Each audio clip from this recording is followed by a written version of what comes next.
บิ่งเด้อล่ะเด้อเบิ่งก็เลยมันคมเลยตัวนั้นน่ะพี่ไปใช้นะเฮือนอยู่พี่เหลือแล้ววันนี้ได้ล่ะในเฮือนเจ้าพี่เพราะว่าเดี๋ยวให้สร้างเพิ่นก็เอาไว้ละเยี่ยม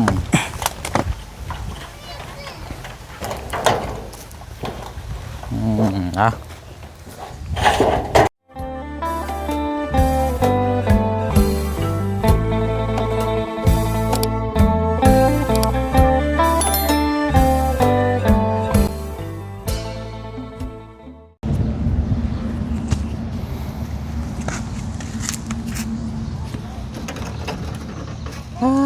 เนาะเกือบบ่รอดอันนี้ก็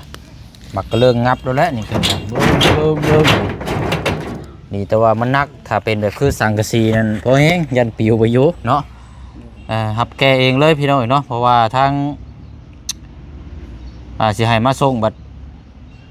เดี๋ยวนั้นเดี๋ยวนี้อยู่นะพี่น้องเพราะว่ามื้อนี้เฮาบัดสิเดินทางแน่เนาะตัวนี้ก็เวลากับบ่ายโมงแล้วพี่น้องเนาะก็เป็นมารอบนี้ก็สิได้เดินทางกลับมื้อบ้านก่อนบัดนี้พี่น้องเนาะมื้ออื่นก็เป็นมื้อบุญกองเข้าเนาะหรือว่าบุญเดือน3อยู่บ้านของทางผู้เสียงเนาะพี่น้องเนาะวันเวลานี่บ่ได้รอท่าไผพี่น้องเนาะตื่นมานี่แป๊บเดียวสิค่ำอีกเลยมอบอันนี้แล้วก็แม่นว่าชี้แจงเบิ่งน้ำกันเด็กน้อยๆก็แม่นว่ามอบหน้าที่นี่ให้ทั้งสร้างและก็ทั้งอาเจืองทั้งครอบครัวเนี่ยเราติดตามเบิ่งน้ำกันอีกต่อไปเนาะพี่น้องเนาะสำหรับทางห้องน้ำเมื่อจัก 2-3 มื้อพุ่นแหละพี่น้องจึงเดินทางขึ้นมาเบิ่งน้ำกันอีกเนาะพี่น้องเนาะกราบทักทายสบายดีและสวัสดีพ่อแม่พี่น้องเบิดสุขุสุคนได้พี่น้องเด้อเนาะมาผมมาเจอกันอีกคือเก่าคือเดิมเนาะเพิ่มเติมแน่กะนี่แหละพี่น้องสังกะสีแล้วว่าอลูซิ่งเนาะรวมทั้งขอบแผ่นเนาะอันนี้ก็มี4แผ่นแล้วก็ตอกตะปูแล้วก็บานพับประตูบ่ใช่ซื้อมาครบไปแล้วพี่น้องเนาะยังเหลือขาดแต่ท่อ PVC กับก๊อกน้ำบ่ทันแล้วพี่น้องเอาเป็นรอบหน้าซะตัวนี้เนาะบ่ทันแล้วเพราะว่าเธออาจจะได้ขุดร่องขุดอย่างอีกเฮาเบิ่งน้ำกันอีกทีนึงว่าสิเดินท่อนี่ไปมองใดแน่นะสร้างเพิ่นกันจะบ่ทันได้แล้วนั่นดอกพี่น้องเนาะเพราะว่าเพิ่นก็มีเวียกเพิ่นนำแน่เพิ่นก็แบบเฮ็ดแน่บ่เฮ็ดแน่นะพี่น้องเนาะสลับเวียนน้ำกันเราสร้างเฮาก็มีเวียกหลายเนาะเดี๋ยวเบิ่งรายการน้ำกันพี่น้องเนาะก็ทรายนี่เขาจ่ายไปแล้วเมื่อเช้านี่เดี๋ยวเสียงซื้อบานพับมาเพิ่มอีกเนาะก็บินตัวนี้เนี่ย735,000 กีบมีบานพับลูกกอกลูกกรตัวติ้นของน้ำมาแล้วแต่ว่าครบไปแล้วมีแต่รอติดตั้งแล้วก็สังกะสีอันนี้ก็รวมไปแล้วมีตะปอกตะปู1,360,000 กีบรวมเบิดพอดี2 ล้าน2 ล้านน้อยๆนี่แหละพี่น้องเนาะวันนี้เงินยังเหลืออยู่1,300,000 กีบขึ้นมารอบหน้าทอ PVC เดินพอดีเลยพี่น้องเนาะเป็นกองน้ำกอกในพอดีบรรจงน่าจะโอเคแล้วล่ะเป็นพี่น้องเนาะเพราะว่าสังกะสีเฮาก็ได้แล้วพี่น้องโอ้ยเนาะเอากะขอบมุกขอบใจขอบคุญขอบคุณทางพี่ใจดีเด้อนอกจากฝั่งไทยพร้อมครอบครัวเนาะพี่น้องเนาะเพิ่นก็ได้สดซอยสมทบมาฝากเงินมาให้ทางผู้เชี่ยวนี่ดำเนินการก็ถือว่าเวียงเขานี่โอเคแล้วบัดนี้มอบหน้าที่นี่ให้ทางสร้างที่แจงลุยเลยบัดนี้เนาะเงินจำนวนนี้เดือนนี่ถามว่าทอ PVC ครบเนาะแต่ว่าแน่นอนพี่น้องต้องเบิ่งปูนน้ำอีกได้ตัวนี้ครับปูนถ้าปูนมาพอไปเช่นก็สิเอาจำนวนนี้ซื้อปูนมาก่อนทอพอจังไดก็จังว่ากันตัวนั้นเนาะเอาตัวนี้ก่อนไปบ้านนี้ซอยกันแล้วเฮาบ้านนี้โอ้ยเห็นอยู่ได้เจืองบ้านนี้แกะเฮาเนาะโดยเอาสบายดีทั้งพี่น้องก่อนเนาะโดยสบายดีโดยเอาจะได้เดินทางได้บ้านนี้โดย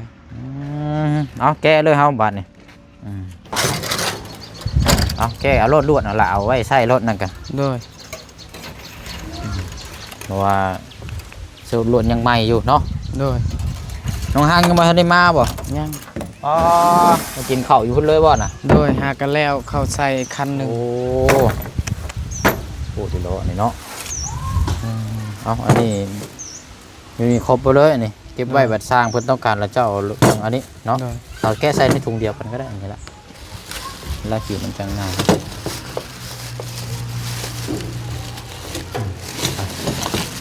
แต่เอาตัวขอบนี่ไปก่อนก็ได้ขอบแก้ก็ได้แก้ตัวนี้ก่อนขอบนี่ขอบข้างก่อน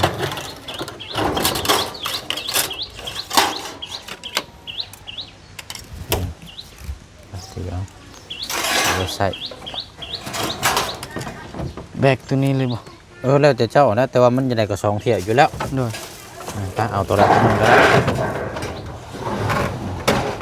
4 แผ่นขนาดความหนานี่ขนาดกลางพี่น้องนะขนาดกลางแต่ว่าบ่ฮู้ว่าเท่าไหร่พี่น้องเอาขนาดกลางเท่าที่เฮาเคยซื้อมาเบิ่งเด้อล่ะเด้อเบิ่งเด้อมันคมเลยตัวนั้นน่ะพี่ไปใช้นะ อ้าว เฮือนอยู่พี่ เหลือแล้ววันนี้ โดย โอ้ยได้กันบ่เอิ้นหยังได้ยางบ่เอิ้นต้องสอนพุ่นได้นี่ โดย ว่าสิเอาเขามาในพี่อันเขาเจ้านั่งกินเบี้ยงอยู่นี่พี่น้องก็ได้อย่าละ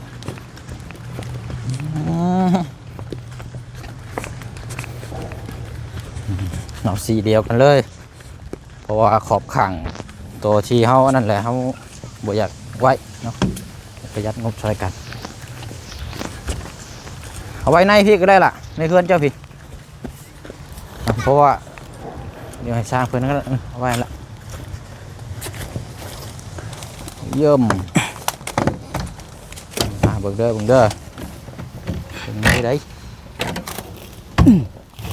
โอเคเอาอันนี้ขอบก็เอาไว้ฮะนะเอาจึงไปรวมกับตัวนั้นเอาตัวนี้กับลวดเนาะสร้างเขายังบ่ทันมาเนาะ โดย น่าจะประมาณช่วงบ่ายโมง2 โมงพอละ โดย วันโทรมาหาอ้ายอยู่ไอ้ว่าซ้ายมาแล้วเราก็เช่นกับชุบประมาณบ่าย 2 บ่าย 3พอละตอนแรงๆเราอะ โดย จะมาเทพื้นก่อนเอาละนั่นกัน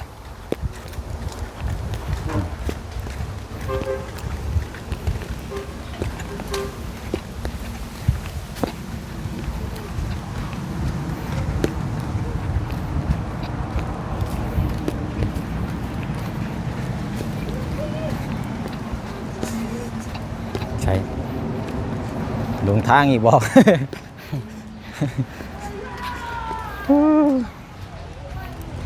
งานนี้มีลงทาง เข็ดแบบอยู่พุ่นแหละเข็ด จ้าโอเคบาทเนี่ยถ่ายกัน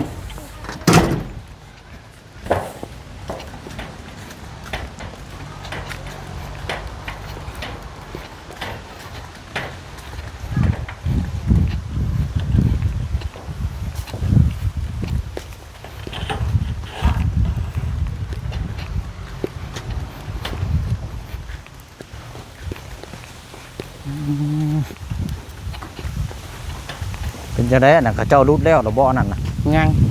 อ๋อเดี๋ยวสิย่างไปเบิ่งอีกจังหน่อยก่อนผู้เบิกมันเป็นคักได้พี่น้องเนาะ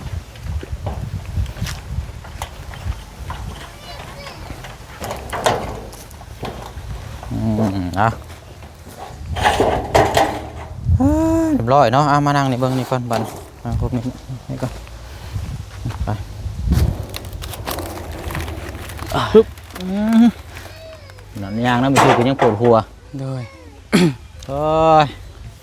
หักแล้วบาทนี้เนาะ โดย เดี๋ยวว่าหลังคาสังกะสีของน้ำนี่ก็ใช้ตัวนี้อย่างดีเลยเด้นี่ โดย ถ้าใช้แบบคือตัวนี้ก็ราคามันก็สิลดลงนี้ โดย แต่ว่าเป็นยังบ่เชิงจังอยากได้อันตัวนี้นี่เพราะว่าขอบตัวมันเดือนนั่นมันยังเดือเด้เลยอยากใส่ให้เบิดเลยเนาะ โดย เอาไว้ซื้อมันก็บ่ได้เฮ็ดเวียกเฮ็ดงานต่อไปอีก โดย เลยเอาดึงมาใส่ตัวนี้แหละนะบาทนี้ก็ติดตามเบิ่งนำกันจักมื้อแล้วบาทนี้อ้ายก็เมื่อเต็มที่ก็ประมาณ3 มื้อเนาะไปตั้งแต่มื้อนี้แล้ว2-3 มื้อก็เมื่อบ่ได้เฮิงดอก โดย 2-3 มื้อมาเวียกงานไปหน่อยกลับมาอีกคือเก่าหั่นแหละเป็นแล้วสร้างเพิ่นเฮ็ดเวียกไปเพื่อก่อเนาะ โดย สร้างเพิ่นก็ค่อยก่อไปเพราะว่าอุปกรณ์ตัวใดขาดก็จังว่ากัน แต่ว่าเชิงยันนี่คือยันแต่ปูนก็คือว่าแล้วปูนยังเหลือ8 ศอกบ่จะนับเบิ่ง แม่น8 ซอก ยังหลายๆอยู่ดอกซะเนาะ โดย อันเบิดปูนแล้วก็ให้เพิ่นขึ้นหลังคาตัวนี้เนาะ โดย จับใส่ซอยขึ้นหลังคงราคาอันนั้นเงินก็ยังเหลืออยู่1,300,000นี่ล่ะเด้อ โดย จำนวนนั้นน่ะเดี๋ยวไอ้สิจัดแจงเบิ่ง โดย อาจจะเป็นท่อ BBC ตัวนั้นแหละเนาะ โดย พอสิซื้อมามื้อนี้บ่ทันแล้วเนาะว่าเป็น โดย รอบหน้าซะพอดีแล้วเพื่อสร้างเพิ่นกับบ่แล้วง่ายหรอกเนาะ โดย 2-3 มื้อแล้วเสียงขึ้นมาก็พอดีแล้วขึ้นมาคันว่าเพิ่นกะโบกหยังแล้วก็แม่นขึ้นมาก็แม่นว่าเฮาขุดร่องท่อแล้วซื้อท่อมาโหลดเลย โดย สิก๊อกสิหยังมานะลองติดตั้งน้ำกันก็ติดตามเบิ่งน้ำกันหั่นแหละเนาะ โดย โอ้ยเอากะนี่แหละบินน้ำกันในบินนี่ไปเชิงจะเก็บรวมๆไว้พี่น้อยเนาะรวมๆไว้สร้างของน้ำนี่หลังจากจบเสร็จสิ้นเบิดนั่นมันสีเบิดจักรล้านเนาะ โดย เอาเป็นเงินกีบมาแล้วพี่น้อยแล้วก็จะมาคูณเป็นเงินบาท โดย บินทุกบินจะเก็บไว้รวมหมดเลย ว่าของน้ำงบของทางน้องเจืองนี่เบิดเท่าไร โดย สีเงินบาทเท่าไรเงินกีบเท่าไรเนาะ โดย ลองคูณกันไปแต่ว่าสองรายการเมื่อนี้ก็เอาเนาะเมื่อเช้านี่ก็ทรายไปแล้ว700,000ระบบกับบานพับมันยังง่ายก็ซื้อมาพอดี735,000 กีบ โดย แล้วก็ตัวนี้นี่1,300,000เนาะ60,000นี่แหละพี่น้อง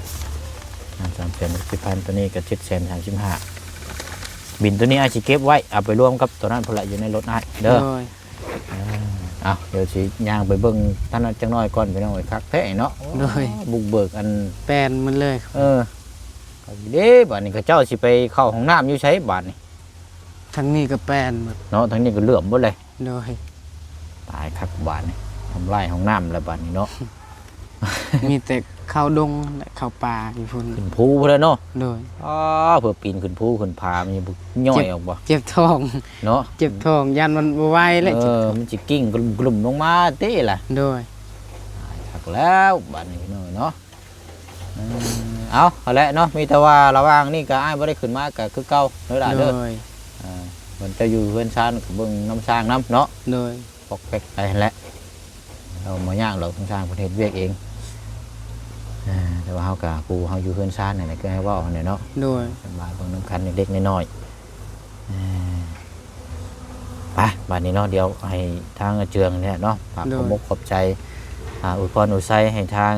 พี่ใจดีเพิ่นเด้อเป็นไปออกสื่อประสงค์ออกนามบอกแค่ว่าพี่ใจดีก็ได้เนาะจากฝั่งไทยแล้วล่ะเด้อ โดย เอาเนาะ ขอบใจทางพี่ใจดีหลายๆเด้อที่มาสดซอยสำหรับห้องน้ำห้องในของน้องบ่ว่าจะเป็นเฮือนซานลานแปลนเด้อ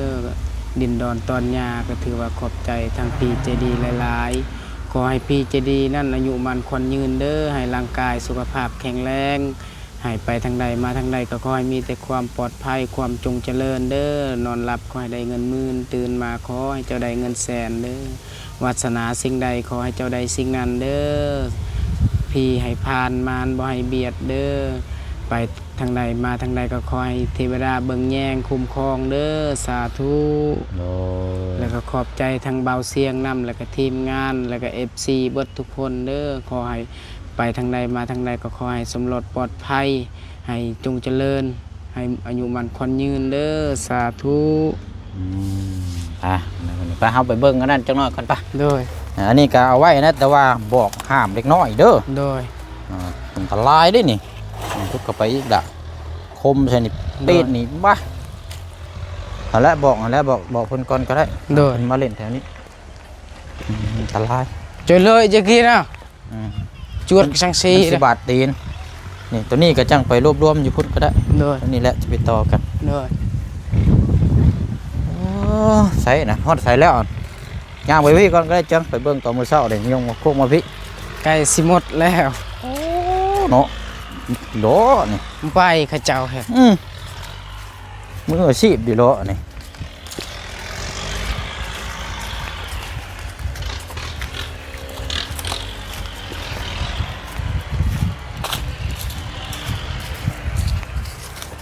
ใช่ปอร่องเรียบร้อยแล้วเนาะ โดย ย่างมาพุ่นขอบพุ่มจังเนาะ อุ้ยอันล่องนี่พ่อแล้วบ่เจืองนี่นะ โดย ยังบ่ได้เดินอีกบ่ พอแล้วเขาว่า ฮะ คันแบบ เอ้า คันสมมุติว่าเฮานี่ให้ไทรอยด์ก่อนจึงยกลอง โอ้มันต้องเฮ็ดใหม่เด้เนาะ โดย มันบ่ล่องมันกระเจินแล้วแบบนี้วะ โดย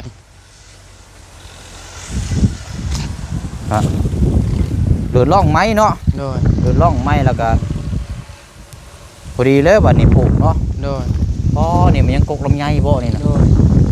ลำไยยังมันคือเป็นปลูกออกมาในนี้เนาะแต่ก้อนนี่เป็นยังหลายอยู่แถวนี้ ตะกี้เป็นอันนั้นเป็นเดินบ้านน่ะ เดินบาน โดย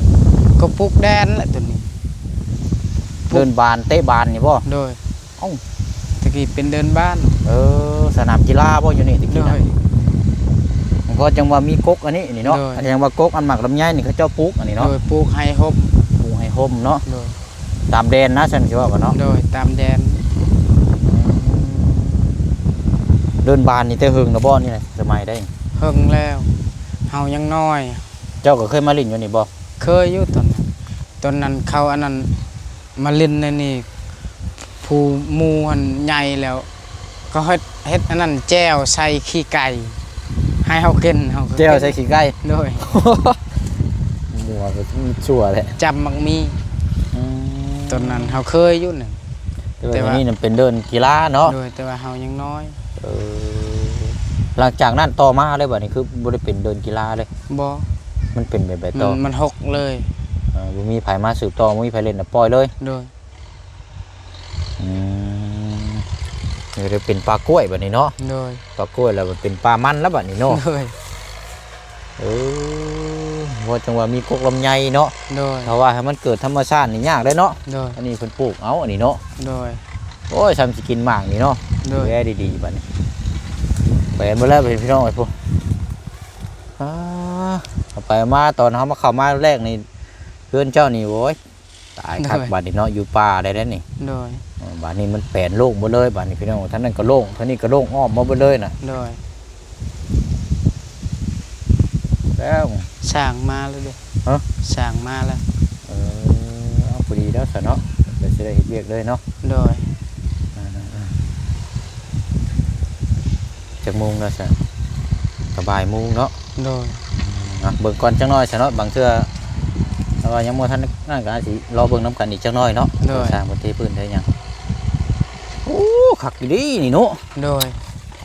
ไอ้จะคันได้เนาะเจืองเนาะ โดยเป็นและมัน ปลูกมันเป็นและ หัวใหญ่ไม่ง่ายได้แบบนี้เนาะ โดยหากระเฮ็ดครั้งแรก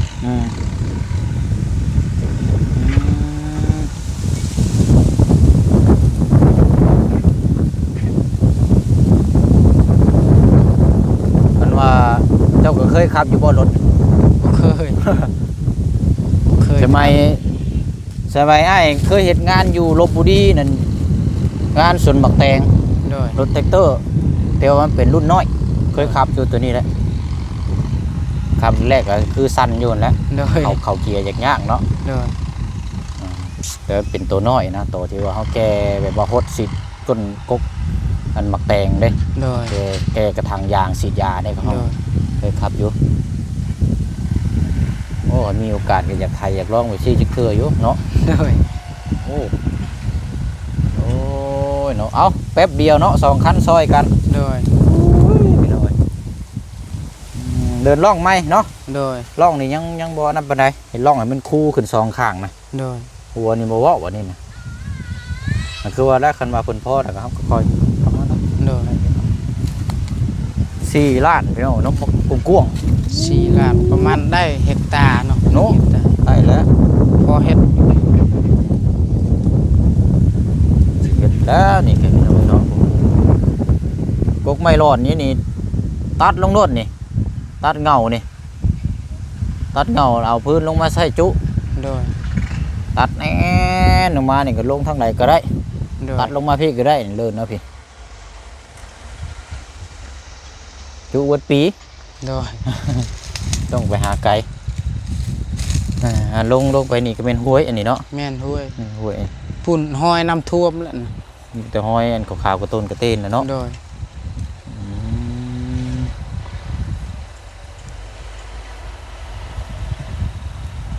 ย่างไปเบิ่งห้วยเจิงจังหน่อยไป เราเพิ่นก็แม่นนั่นแหละแล้วจังอันนี้แต่ว่าเฮาเคยมานำกันทีนึงได้แล้วเนาะ โดย แต่ว่าตอนนั้นมันหกพี่น้องมามีแต่ปลากล้วย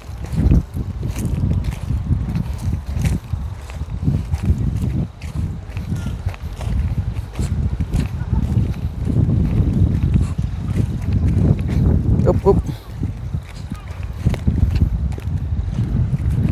ไม่ยังไง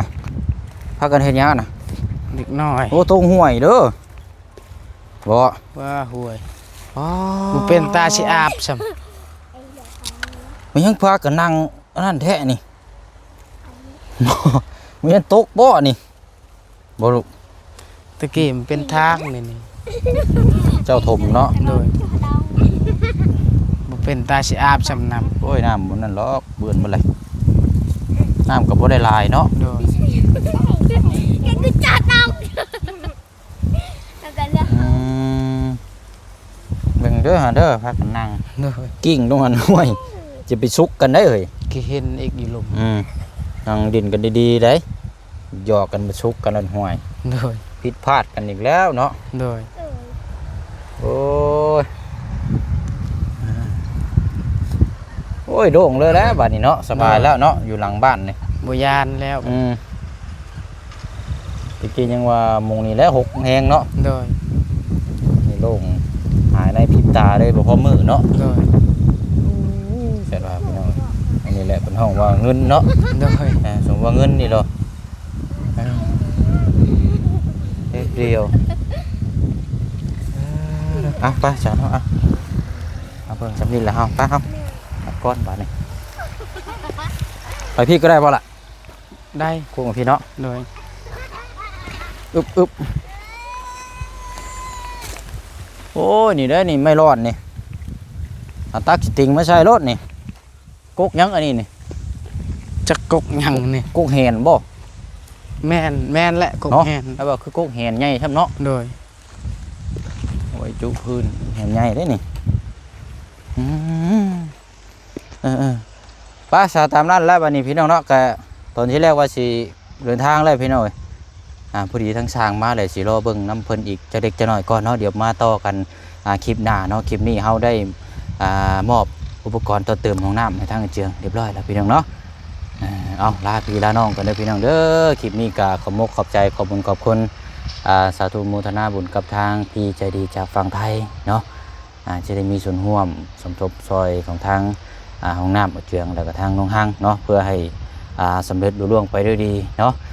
วันนี้ก็อยู่ในระหว่างมอบหน้าที่ให้ทางสร้างเฮาป่านนี้พี่น้องติดตามเบิ่งนำกันว่าเพิ่นสิ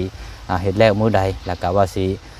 งามหรือว่าสมบูรณ์แบบสมบูรณ์หรือว่าแบบใดเนาะก็ติดตามเบิ่งนำกันไปตามขั้นตอนนั่นแหละพี่น้องเนาะเอาลาพี่ลาน้องไปก่อนพบเจอกันในคลิปหน้าบ๊ายบายเด้อพี่น้องสบายดีไปเนาะโอ้บรรยากาศเนาะดีเด้อ